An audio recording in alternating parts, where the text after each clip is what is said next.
La campaña del voto nulo no es una campaña del chavismo crítico. Sí, hay alguna gente que ha dicho que la campaña, la clase trabajadora no tiene candidatos, y en el que estamos llamando a anular el voto como voto protesta.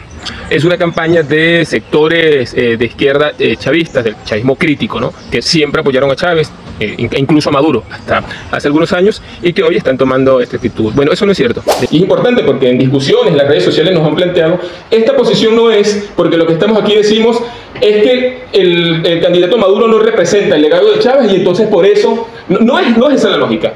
La lógica es, queremos que la clase trabajadora que produce, que genera las riquezas, también tenga expresión política, y no la tiene.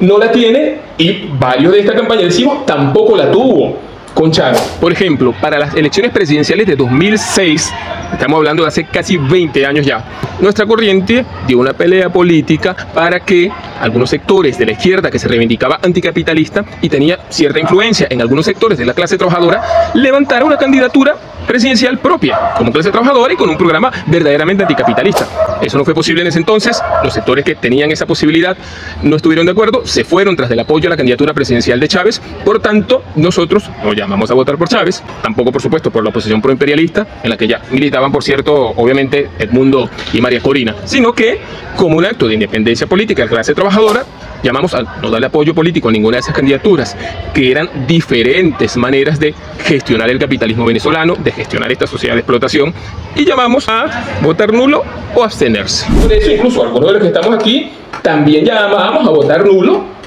en campañas donde se presentaba Chávez si no había alternativa, o llamábamos a votar por candidatos obreros independientes, como fue el caso de la campaña con Orlando Chirinos, y no llamamos a votar por Chávez, sino por un candidato obrero independiente. Entonces la lógica de esta campaña no es la lógica de, como hoy no está representado un hipotético legado que habría que reivindicar, por eso lo llamamos a votar. No es esa la lógica. La lógica de la independencia de clase, esa con la cual nos mantuvimos como oposición por izquierda frente a Chávez, planteando la necesidad de construir una alternativa política propia de la clase trabajadora, verdaderamente anticapitalista. Desde esa lógica llamamos hoy al voto nulo e insistimos en la necesidad de construir esa alternativa, con el agregado de que implica sacar profundas lecciones históricas y estratégicas del fraude que significó el chavismo como supuesto proyecto de emancipación, como supuesta revolución socialista. Quien le hable a la gente de socialismo y no hable de un gobierno propio de la clase trabajadora es un fraude. Y aquí en Venezuela tuvimos un fraude, porque si no gobiernan los trabajadores, y eso es una idea muy importante, ¿cuándo gobernaron los trabajadores en nuestro país? ¿Cuándo la clase trabajadora dejó de ser solo la clase que produce mientras otros gobiernan? Nunca. Entonces, si la clase trabajadora venezolana no dejó de ser solo la clase que produce y también empezó a gobernar, nunca hubo ni siquiera un inicio de construcción de socialismo en este país.